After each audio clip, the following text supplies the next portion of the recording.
Now, ladies and gentlemen, it's time for a truly special keynote.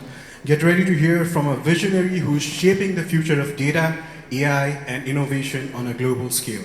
Michael Clark is a globally recognized authority on future technologies, data, and AI, dedicated to unlocking human potential through innovation. A data scholar, industry advisor, and transformation strategist, he has held senior roles at Mastercard and JP Morgan and has been instrumental in shaping future cities by solving complex digital and data challenges. In his groundbreaking forthcoming book, Michael unveils a transformative vision, turning data into a real-world asset and redefining AI's role to lay the foundation for a new economy. He works with nations to bring his visions to life, reshaping global systems and advancing economic intelligence.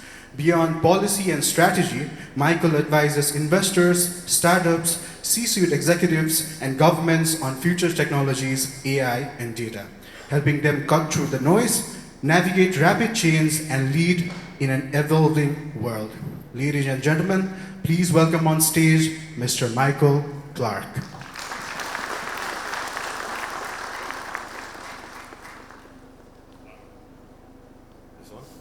I'm running out of content. Jeez, that was so cool to see all of that. Honestly, that was very impressive to see all those features come to life. It's an honor to be here, and hopefully, I'm going to build on some of those things that you've seen. So F1 Soft, you might get some free features in the next 40 minutes or so. As said, I am a data guy, but I have some secrets. I think I've been given the green card to talk about this stuff based on what you just showed, so I probably should let some secrets out of the bag. I won't go through my entire CV because that was the video. But long ago, pre-Mastercard, I worked on the original open banking. So I worked for one of the CMA9 banks in the UK, and thankfully, I didn't have to do anything with compliance. I actually had to work on how we would use it to compete as a bank in response to the regulation. So the original account aggregator that you saw on your screen was something we built many years ago but never launched. I then left them to move to Mastercard. My first job in Mastercard, and you can't make this up, was I built their first open banking product, which was something called Open Banking Connect, which was a connection platform between a fintech and a consumer and a payment thing like you saw on screen. And I was just saying in the audience that the original concept design was also based on blockchain, because we were trying to understand, are there ways to manage consent management in that way? So it feels like my world has come full circle, seeing some of this amazing stuff today. Just to give you some extras, take that payment journey that you saw with the bike, the logical next step is loyalty. Because now once you've made the payment, once you've been given the loan and everything goes through the scheme, I can then push you down a loyalty program completely. So now I'm moving from account aggregation into payment initiation into other services aggregating all of my data. So that journey that you saw is literally just the beginning of what you can start to do with the data piece. But I'm here today to talk to you about data and AI and a lot of things that you saw.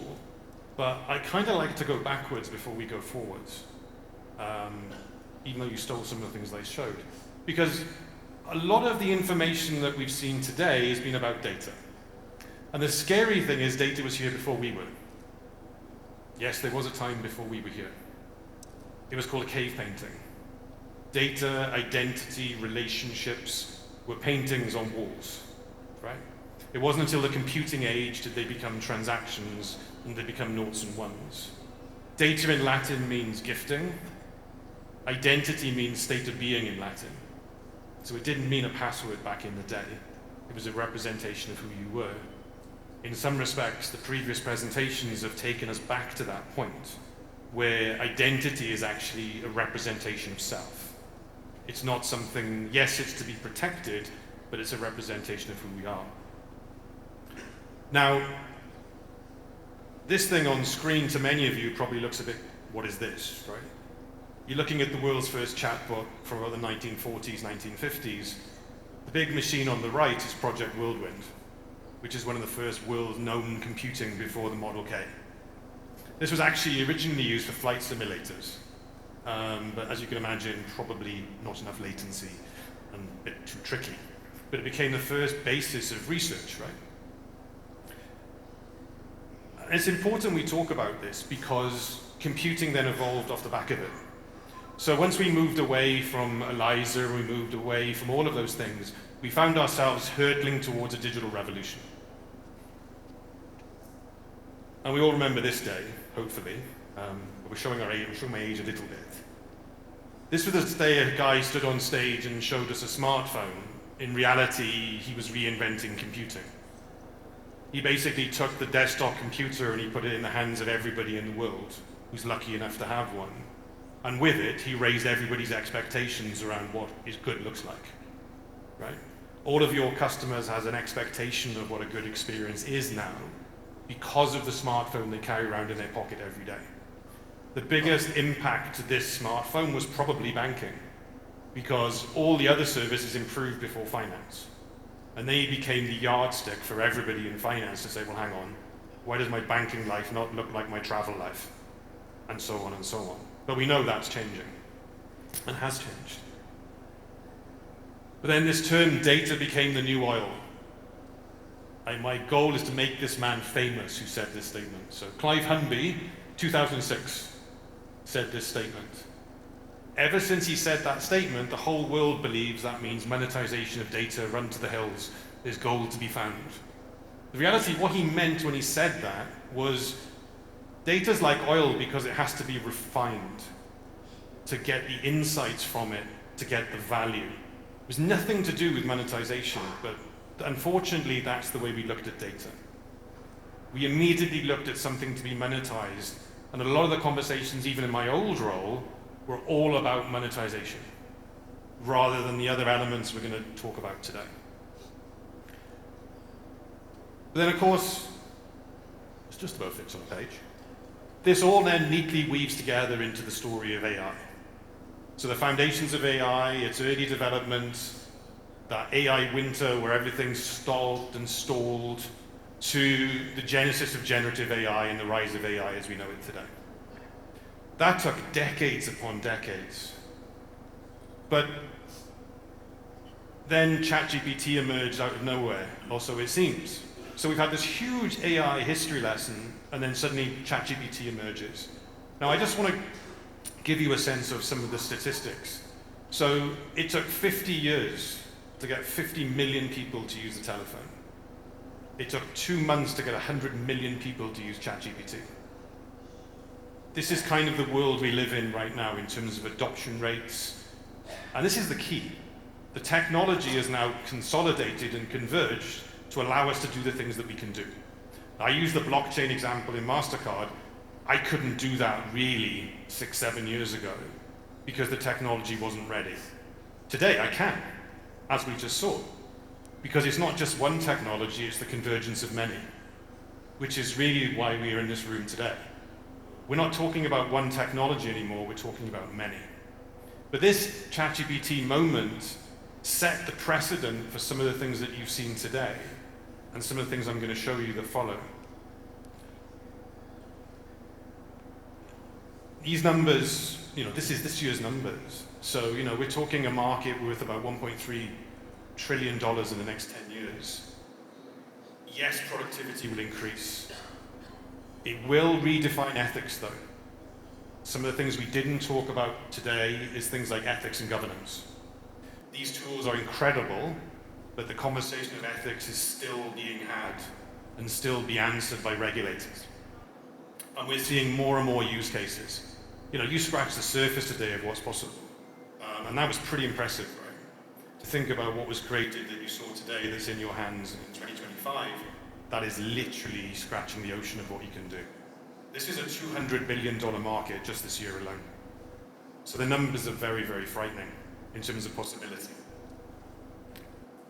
So what is it? So you're all nodding in this room when we talk about AI, and I guarantee if any of you are in the C-suite in this room, all of your employees will be knocking on the door saying we've got to be doing AI.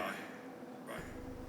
In my last job, most of the problems could be solved just by doing automation.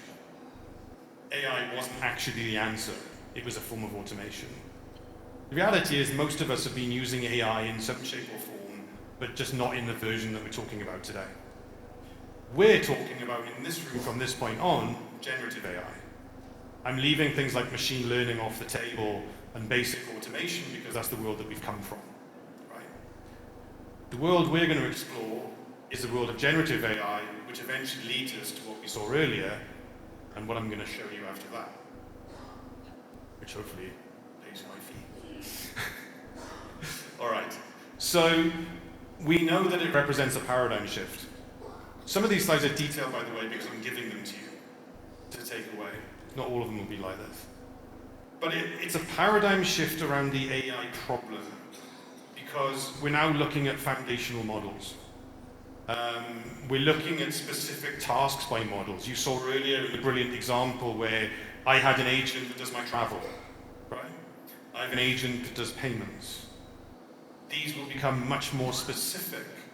But the Gen AI problem today, the models still hallucinate because a lot of the models are still too big in terms of foundational models. Way too many parameters, not enough data to fill them. What you had a glimpse of earlier is the future, which is really modular AI. AI down to a specific task level, doing fundamental specific things with more data thrown at it. So today it's not autonomous, but it will be. It's not a magic wand either. So again, the examples you saw today are very cleverly developed because they were done for specific jobs to be done. They weren't just solutions built looking for problems. So it's not the answer to everything is the answer, which comes back to there's no one-size-fits-all solution to this. But it's also not foolproof. It requires high-quality data. And as we're going to see when we go through this, AI has exposed a few problems and a few weaknesses in our businesses because of what it needs and some of the things we've neglected probably over the last few decades. So, what can it be used for? And I feel like you guys have just ripped all my content. But let's talk about some of these things, right? So, conversational banking, tick, we saw it today. Credit issuance is a new use case. Loyalty programs, alluded to, a natural extension to some of the things that you showed today. As well as customer onboarding, big tech, we saw that earlier, fully working. Great to see. Wealth advisory, the logical extension to the use case that you saw, which by the way was from the original open banking scare cases I used to scare C-suite is, by the way, I can see you have a lot of money. You need a wealth management solution. So in the payment journey you showed for open banking, using all the data for the customer, you could then move them to a wealth management solution because you can see they have lots of savings. So immediately now you're pushing them down the wealth management journey. So this, with open banking and an AI and the data, allows you now to do cross-selling within the app and the customer never leaves the app. That's the holy grail, because now you create the ultimate stickiness, which again couldn't be done 3, 4, 5 years ago. But today we can have that conversation. Cybersecurity is still an issue, and we'll talk about talent management because talent is a big thing here.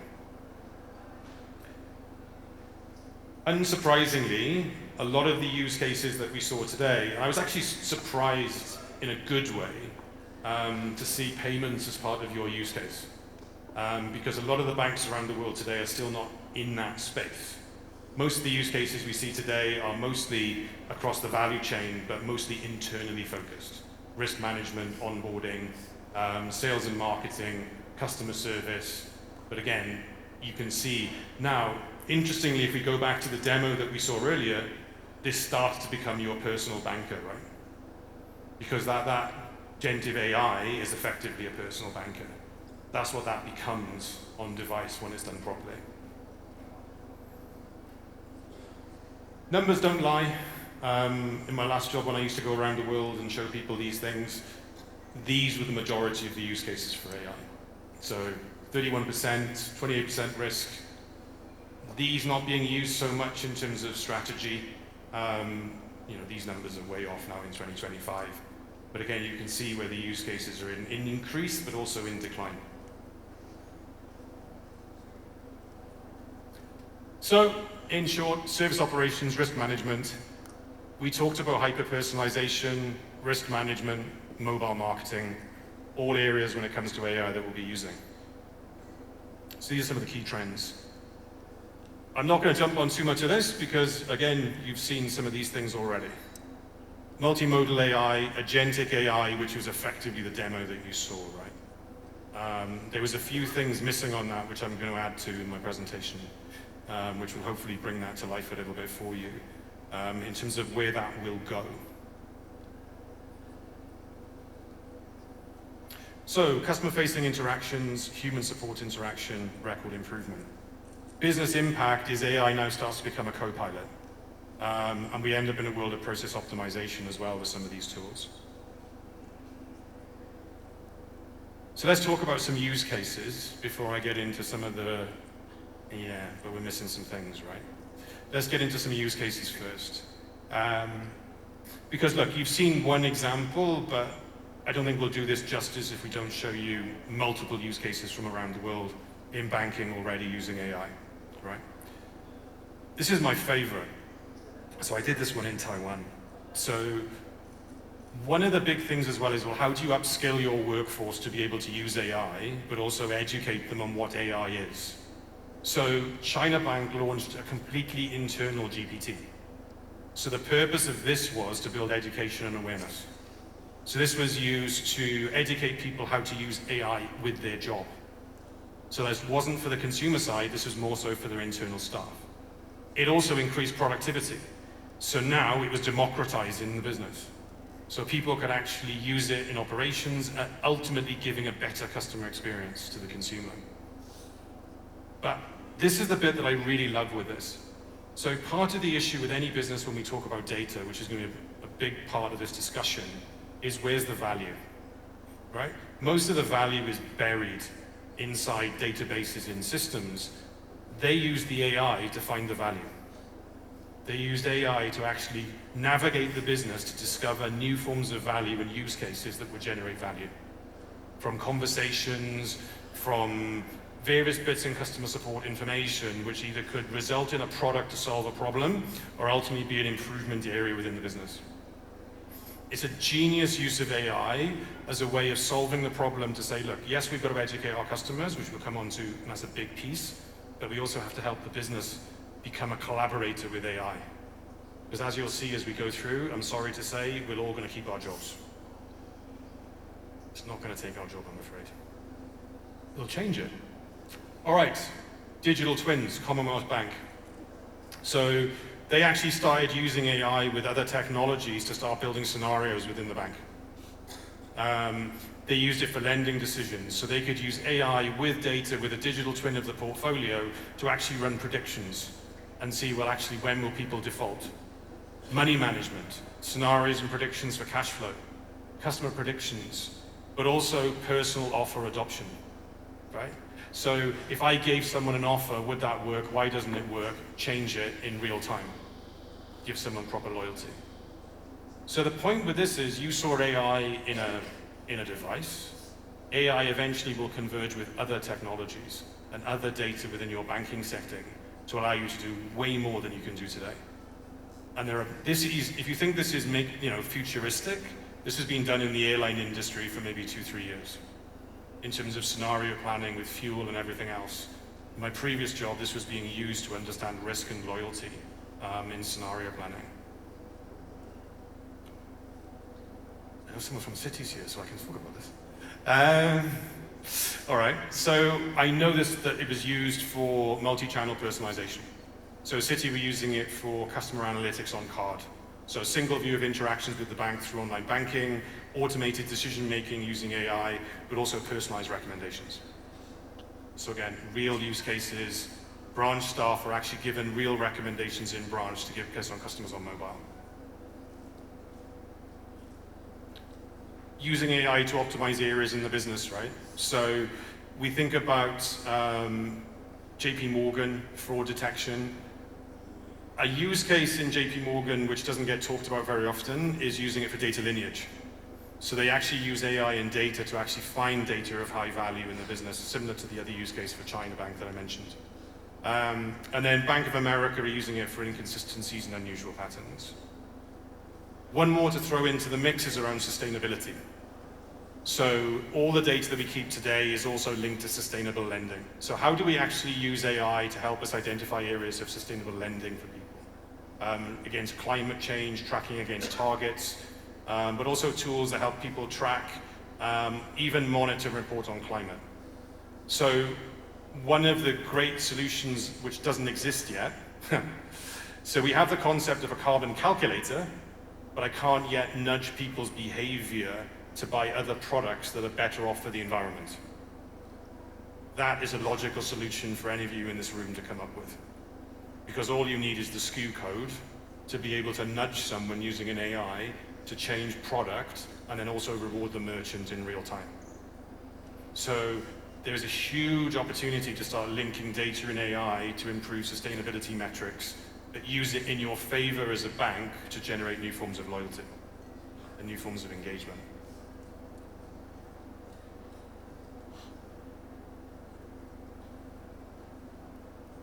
It's also going to change the way we make decisions. So today, all the people in this room, this is really old, right? This comes from Greece, this pyramid. Data, information, knowledge, wisdom. Today in our businesses pre-AI, we would do all of this, right? You probably hire a research agency to do the information, the knowledge, then we'd make a decision as leaders what to do. In the world of AI, it's going to do everything up to knowledge. The question is then, you as a leadership team, can you interpret what the AI gives you for you to turn it into something meaningful? Because the ones that are going to be most successful are the people who can actually use AI better than you and have better access to data. I also want to talk about something else, which isn't in my slides, but it's very, very relevant to the Agentic AI demo that you saw. So many years ago, we stopped ordering printer ink ourselves. The printer would do it for us, right? In that moment, we were no longer the customer. So what's going to happen in 18 months' time, the customer will be AI, the thing making the decision will be AI, the thing making the payment will be AI. The only human in the loop will be the one setting the objective and the one receiving the outcome. If I go to the example that I saw earlier, the one setting the outcome is me because I want to go on holiday. The AI now is going to do all the negotiation, it's going to find me the right price, and eventually then I'll just go on holiday. Now, I was involved in that demo earlier quite a lot, but in 12 months' time, I might not be involved in that whatsoever. Because the Agentic AI will have all my preferences, I want to go on holiday, this is my budget, this is everything, go off and do it for me. And you as the bank then are engaging with no longer the customer. That's the big shift. However, so it's time to change a few gears now because all that's been very positive and very interesting. But there is a dark reality here that AI is exposing all our weaknesses. So for decades, we've struggled with data, we've struggled with legacy technology, and various other factors. Those attempting to do AI don't necessarily get it right. Why? Because we have misalignment in business objectives, there's the availability of the data and the information in the first place for the AI models, getting accurate data as we saw, and how to configure teams and roles to access data properly is still a problem, right? A lot of people don't have democratized data, their data sits in silos. You know, the AI model, unfortunately, requires high quality data. So we get some interesting, not great AI deployments. Some of these are quite funny. I shouldn't really laugh, but they are quite funny. So let's start with Air Canada. So let's imagine they've got the chatbot that they've built. Now, unfortunately, their chatbot, every time a customer complained, would automatically give them a refund. don't think that's what they wanted. Very good for the customer, though. The next one was Amazon. Now, the last people you would think that would struggle with AI. However, they wanted to automate the recruitment process within Amazon. So what they did was they used all of their employee data 10, 20 years ago. That's a slight problem because 10, 20 years ago, every employee in Amazon was a white man. And he was about 30, 40 years old. So basically, every time they screened CVs, basically everybody that was a woman was declined. And if you were white, you got the job, and you get the gist, and it didn't last very long, and they got rid of it. And the third one, which is, it didn't result in a financial issue, but it showed the issue of getting it wrong to your brand. So Uber Eats decided to use AI to generate all the images of their food. There was one problem. The food didn't look like anything like those images. So what you have here is 3 innocent examples of people who've tried AI and not done very well, but with 3 negative outcomes. One was a financial loss, one was a reputational loss and a big PR problem, and the third was a brand, where people now no longer trusted the brand. So sometimes the rush to do AI versus having solid foundations is starting to expose weaknesses, is the real point here. And the irony is now, this thing called data that we've all forgotten about is now the key to competitive advantage. It's just a simple fact. Your people and your data will be the key to your competitive advantage. Because as you've seen, AI is evolving to the point now where I can consume it as a service. So now the question is, how am I going to compete with everybody else if my data isn't fit for purpose? And it's proven models and AI in general, 60% to 80% of the final performance of the model is driven by how good the data is. It's got nothing to do with how good the code is. Yes, okay, we want it energy efficient, all of that good stuff. But if our data is not in performant, isn't in good quality, the models are going to hallucinate like crazy. And the irony of all of this stuff is that data's at the heart of everything we do. I think someone said earlier that data is going to quadruple and treble. Well, let me give you some real numbers. And it was a really scary stat. I think it was 2-3 years ago. I don't know if you'll remember. We were told that data's running out.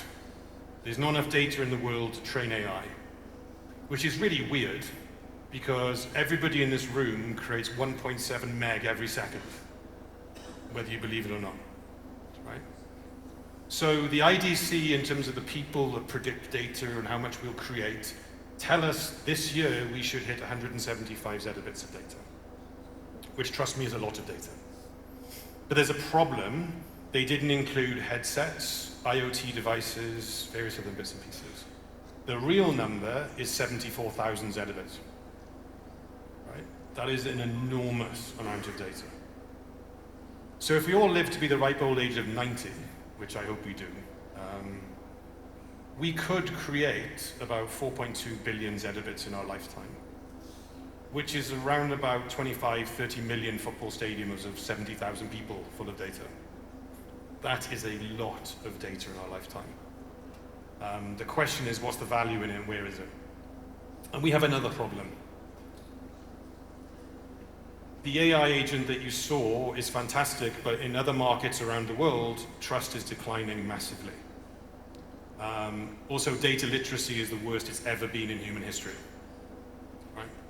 16% of people in the UK cannot find their bank balance on a bank statement.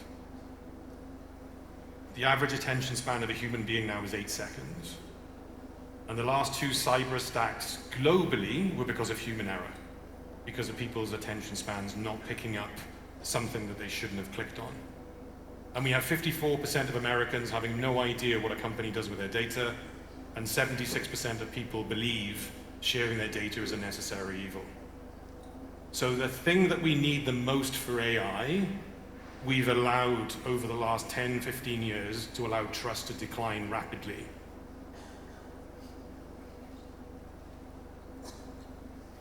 And if you want to sort of bring that to life, why this is important about attention spans and what this means, I want to show you an invite. So I knocked this invite up for today.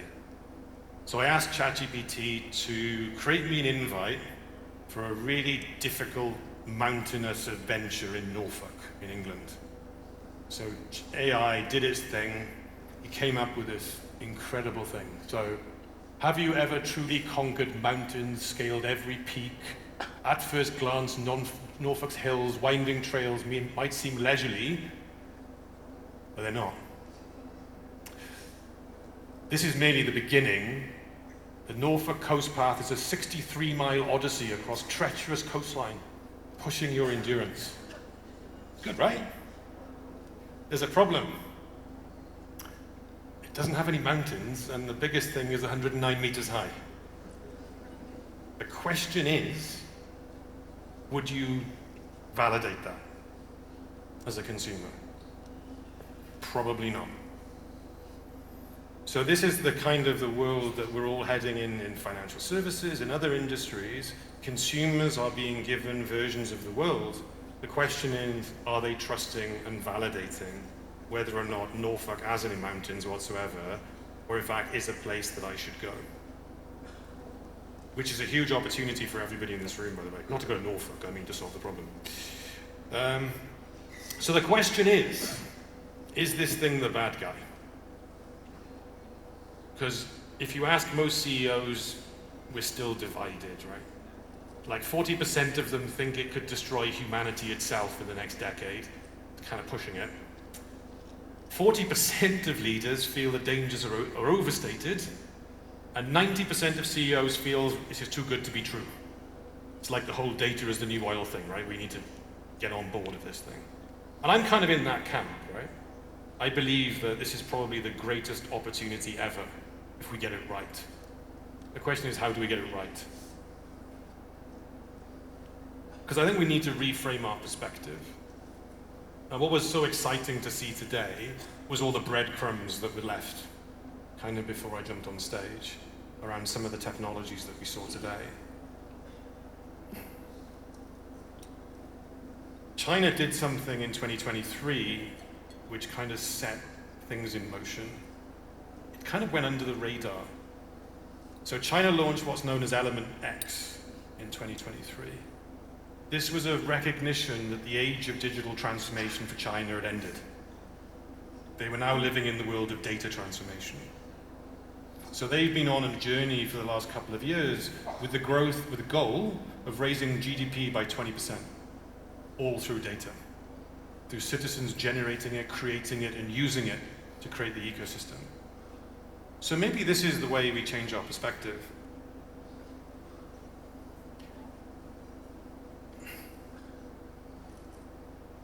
That doesn't work. Oh, it does work. Look at that. So I think there's a few pieces of our puzzle for us to move forward as banks, as industry, I would even say as nations. The first thing is, I think we need to start looking at data as a real-world asset like electricity again. Because whether we like to admit it or not, none of us in this room could survive without data today. On our mobile phones, how we get home, our travel tickets are probably all digitized. We get the weather on our mobile phone. Even our photographs are all digitized. It's the key to every single life.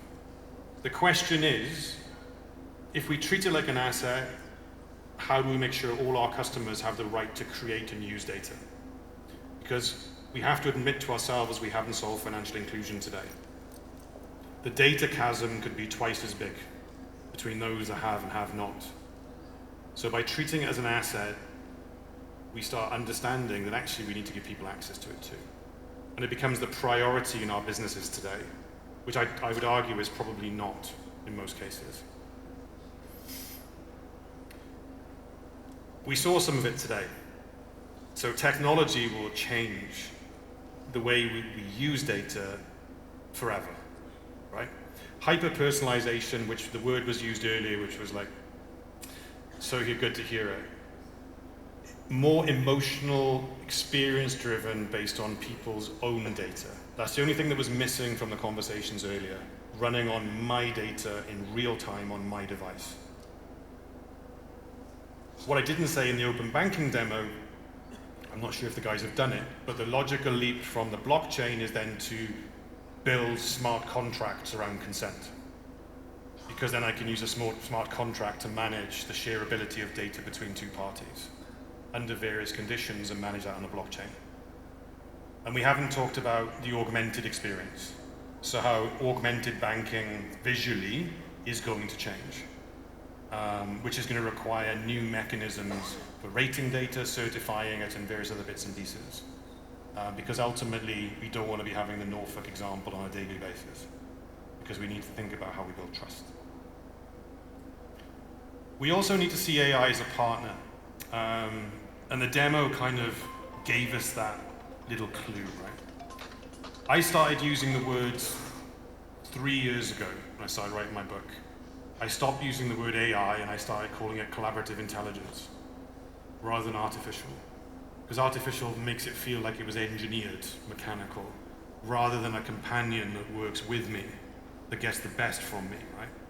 Because AI brings today more knowledge than we'll ever have, more speed, more pattern matching, but it doesn't have my life experience, and it doesn't have my essence and all the things that I have to be able to interpret that data. Hence why we need each other, right? The common denominator between the two of us is our data. That's really it. It's not going to replace us whatsoever. And I'll explain why. First of all, 97 million new jobs were predicted to be created this year in the AI space. In fact, some of them don't even exist anymore. If you remember the word prompt engineer, that probably doesn't exist anymore now as a job, because AI does that all for you. 85% of the jobs in 2030 haven't even been invented yet.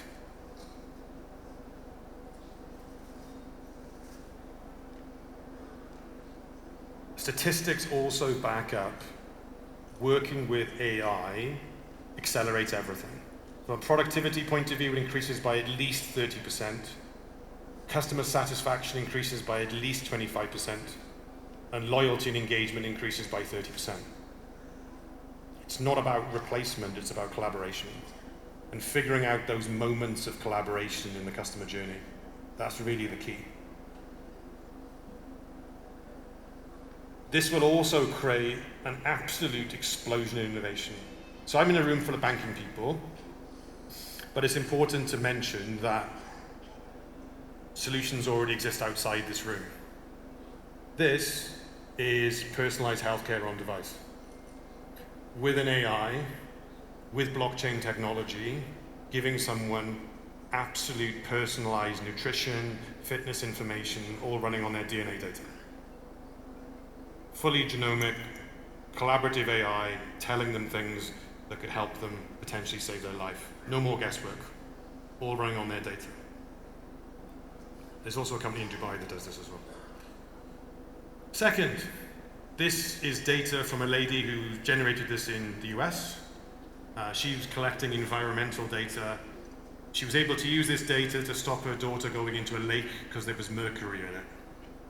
Her AI and her data acting as a collaborator was able to stop her going into an environment and causing harm to herself.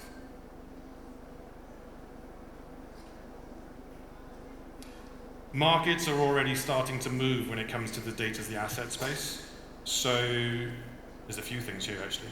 So last year I was really fortunate to write the regulation in Dubai, published in a governance magazine first that would turn data into a digital asset for the first time anywhere in the world. On top of that, I'm also working with Africa, using this as a means to reboot the economy, as well as other countries in Bali. So the world is kind of waking up, maybe because of ethics being broken, maybe because we just don't want to lose out on the opportunity that we have, but also an opportunity to set the direction of what could be the next economy, which is where all this boils down to, because we're actually going to get exposed to new assets that we don't have today.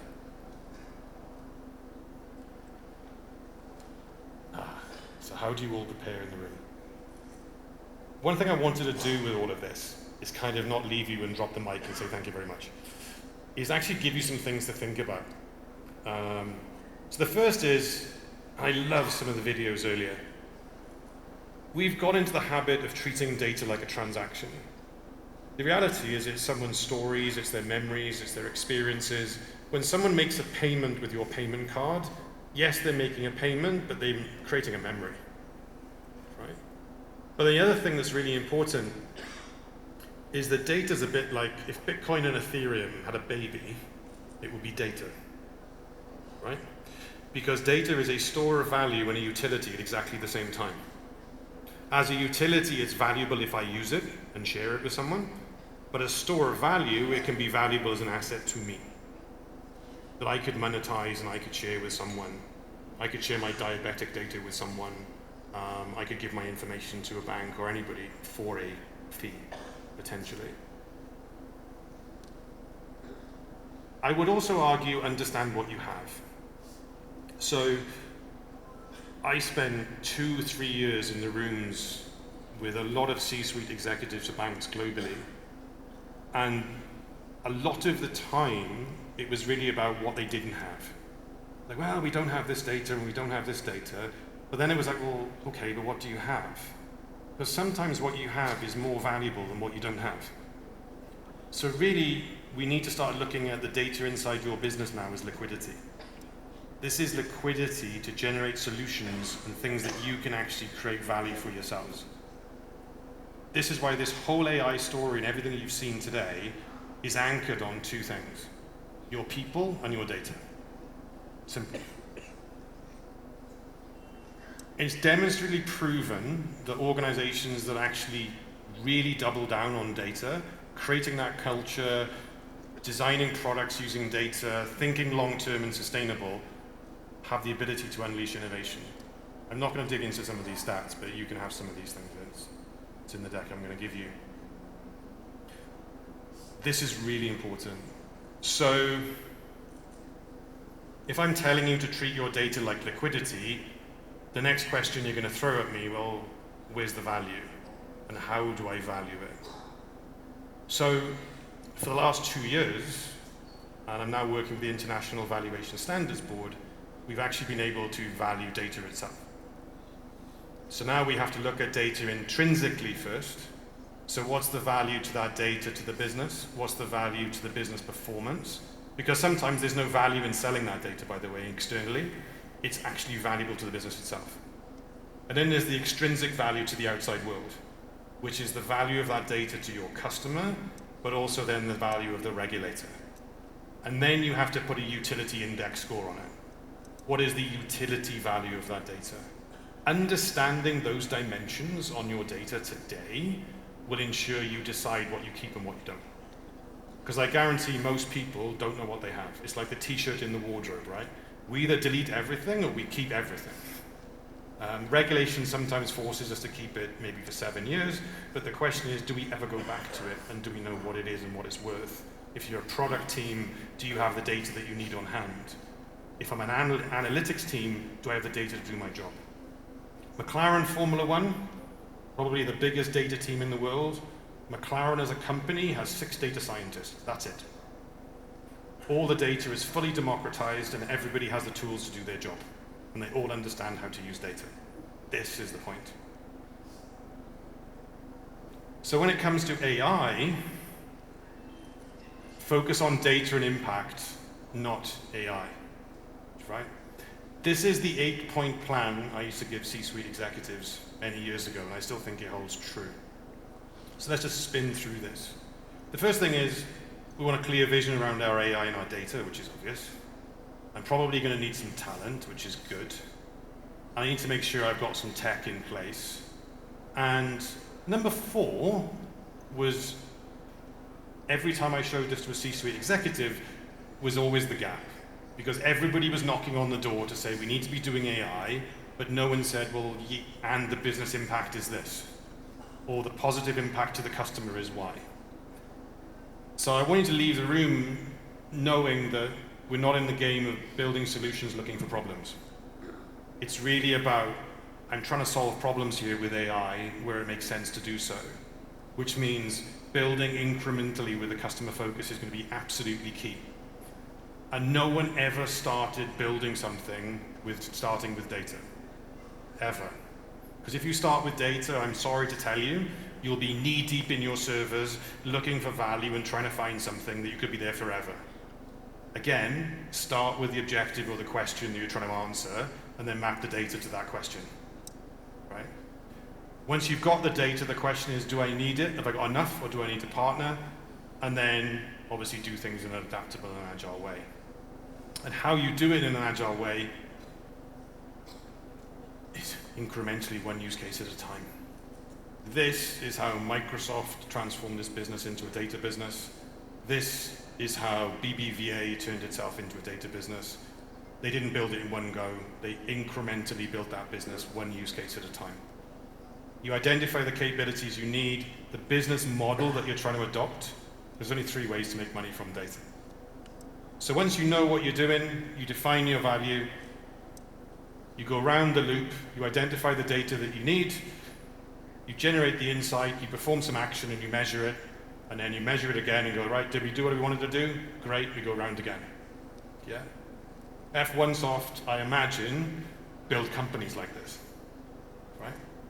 They build a feature then suddenly becomes a company. Because you incrementally build piece by piece, and eventually you get a product. And eventually you become a data business, and eventually you become who knows what you can be, right? Get it right, do some of the things that you saw earlier, you will get an endless supply of data from your customer, and you will create the mythical data flywheel that we're all trying to create, right? Which is, the more insight someone gives me, the more action they take, and the more data I get, and round we go. So, but this means I need to tap into inclusion, I need to make it feel personal, I make sure my customer has literacy, they grow with me, and I give them meaningful experiences. So data becomes something for advice, it becomes something for productivity, and it becomes something for personalization. So I feel like I'm kind of showing you what you saw a bit earlier, but in terms of the theory and the mechanics of what you saw.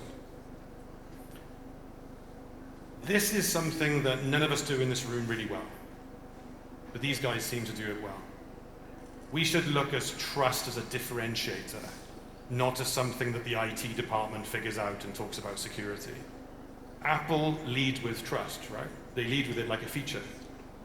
And as soon as they did, they wiped off billions of social media marketing because people opted out. At least 90% of people opted out. Slack offer extra security as a feature. The third option on my screen is the gaping hole that no one's doing.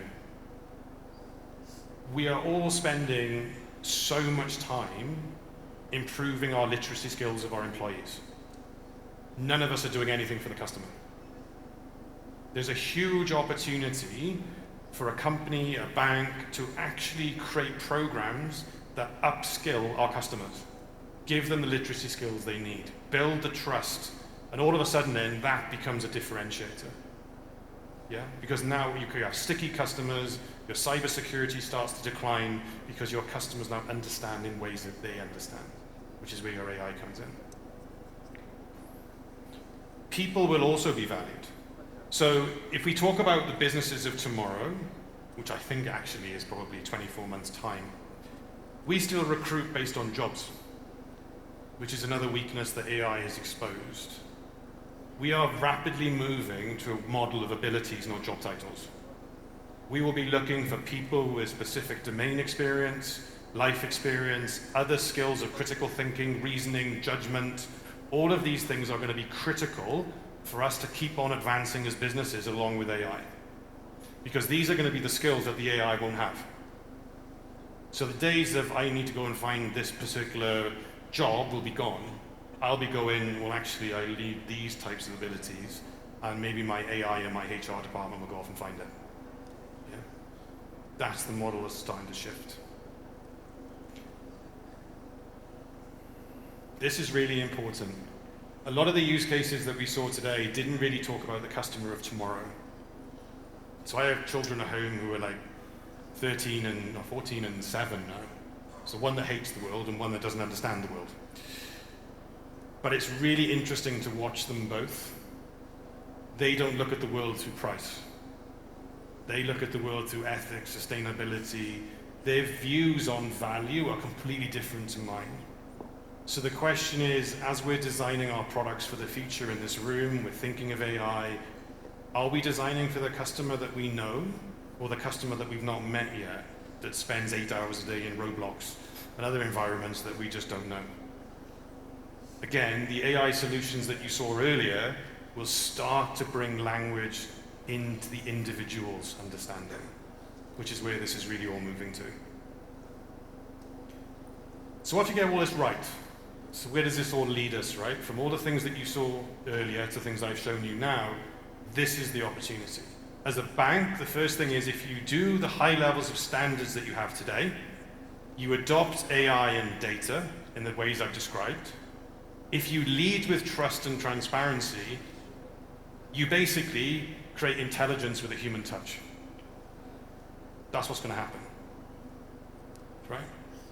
You're going to create a level of engagement and personalization that still retains what it means to be human. That's the power of all the things you've seen and the opportunity on the table. It's the same for every industry, which is why this is such a cool moment in time. So what does the future hold? I'm going to give you some extensions now to some of the things you saw earlier, which is kind of cool actually, because I wasn't expecting that. So, one thing that no one said earlier was that data is going to become tokenized. The logical leap is to move data around securely as to turn it into an actual token. Fully encrypted, decrypted, and it can be managed through blockchain and smart contracts. The logical next step. It's like almost a build on what you saw earlier. In turn, you'll also have real-time threat response. The other thing that you can do within tokenization is also have proof of humanity. Now, it was alluded to in the onboarding with deep fakes, like, how do I know it was me that crossed the road to the bank, right? I'm going to need a proof of humanity. There are already companies already existing that can do your heartbeat signature as a form of authentication. That already exists. Right? So we're going to see more and more solutions that go beyond basic biometrics to get around deepfake technology. Modular AI. Well, guess what? You saw bits of it this morning. AI will become smaller and smaller and smaller. We won't be having 145 billion parameter models. DeepSeek proves something that we all knew from 2022, right? We will have individual AI models focused on specific things. And I know they wanted to talk about other use cases, so I'll mention another one, which is AI marketplaces. I guarantee in 12, 16 months, we'll be downloading AI agents from app stores, basically. My own agent for healthcare, for travel, for payments, will all be running on marketplaces that I can download.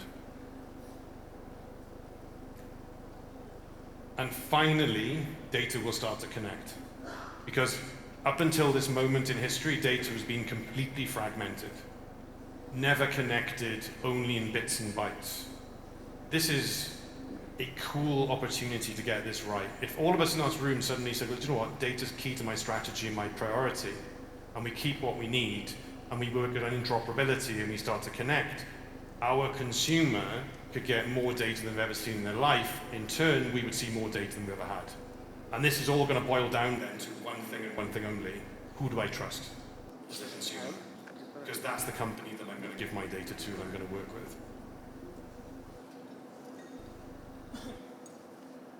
It's not far, right?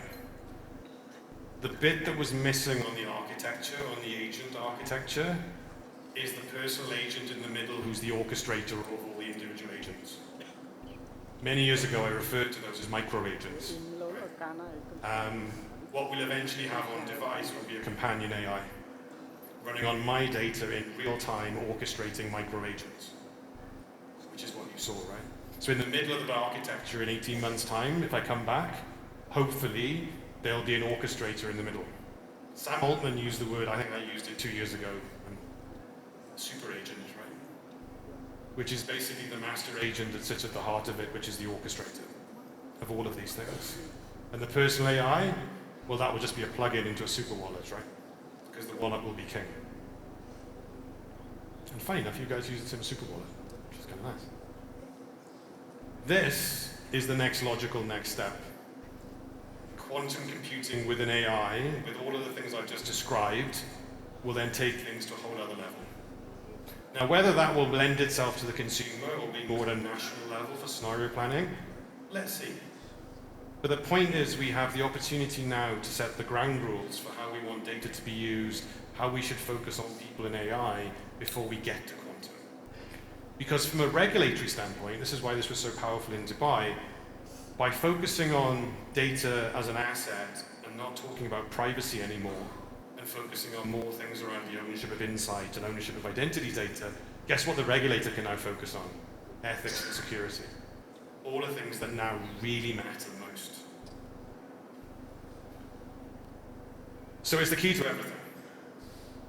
If I was to leave you with anything, is that when you go back to your offices and you start thinking about, well, how am I going to use these AI products? How am I going to compete with Bank X and Bank Y? The way you do that is by understanding your data and working with your people and accelerating your customers' understanding and bringing them data-driven products that could literally change things. Because all of this, and this is why today is so cool, because a lot of the things that you saw today are really the underpinnings of what many would describe as the next economy. An economy that is a smart economy, which my friend Brett King uses quite a lot as a term. What this means is we'll see the combination of wallets, new currencies, IoT devices, AR and VR, Web3, and of course, data as well. All of these things are converging at exactly the same time. What you saw today was literally just a snippet of some of the technologies that are coming along our way. None of this was possible 5 years ago because of convergence, which is why I'm jealous of all of you in this room, because you're going to get to play with all this stuff. But I want to leave you with this, is that with all of these technologies, trust and transparency are more crucial than ever, because people now are starting to question. And it's our responsibility to make sure that people have what they need and when they need it in ways that they understand. Collaboration and data are going to be key to all of you. That is the bottom line. So where do you start? And this is what I'm going to leave you with. 4 things. The first is treating data as an asset, which I think I've said enough. Look at AI as a partner inside your business and to your customers. Focus on your people, and also focus on value and trust. And I think the last one is one that we often forget. Create an environment in your businesses of continuous learning and critical thinking. Because the businesses that will survive in the next 5 to 10 years won't be the ones with the fancy technology. It'll be the ones with the staff that can continually learn and are constantly evolving and learning new things and how to use the technology on a constant basis. This we must not lose sight of, because it's that upskilling and that customer learning must be your priority along with all of these things. Because again, that's going to build the trust that you need. Don't forget to plan for tomorrow. When you have your strategy meetings and you go home and you remember some of these slides and you take the deck away, remember to plan for tomorrow, because there's a customer you've not met yet. And I'm going to leave you with this statement, because actually this is all of our responsibility in this room. Our job is to meet our customers in the future when they arrive, knowing that everything works. Because we solved the identity problem, we solved the data problem, we solved all the ethics, and when those customers turned up, it just worked, right? We're all innovators in this room. The word futurist is great, but ultimately, we're industry people who day to day go to work to solve problems. If we do it in the right way, when all these people turn up, it will just work. And I am going to end it there. Thank you very much.